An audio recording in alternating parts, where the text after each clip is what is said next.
Шилжүүлэхийн өсөлт гаргах аргыг танилцуулъя. Нүүр хуудаснаас гадаад шилжүүлэх зэсийг сонгоод хүлээн авах аргаа сонгоно уу.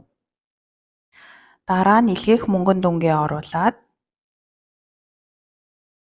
нийт тооцоо хийх дүнг шалгана уу.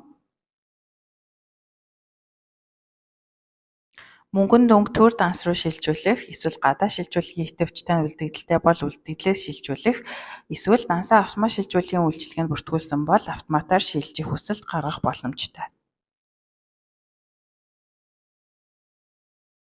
Та энэ шатнаас ч бас хүлээн авах аргаа өөрчлөх боломжтой. Хүлээн авагчийн банкын эхлээд сонгоод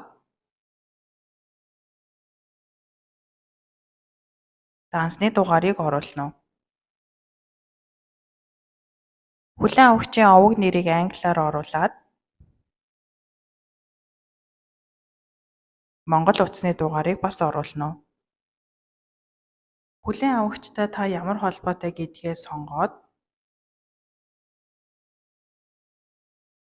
мөн шилжүүлэхийн зорилго, илгээж буй мөнгөний их үүсвэр зэргийг зайлшгүй сонгох ёстой ба таны сонголтноос хамаарч шилжүүлэг амжилтгүй болох магадлалтай тул сайн шалгасны дараа сонгоно уу. Хамгийн сүүлд таны хүсэлт хийсэн мэдээлэл зөв эсэхийг дахин нэг удаа шалгаад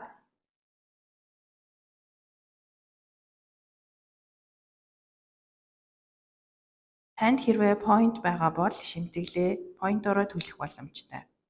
Найзыгаа урих, өдөр бүр аппликейшнд хандаж эрсдийн point цуглуулах гэх мэт point цуглуулах олон төрлийн арга бий.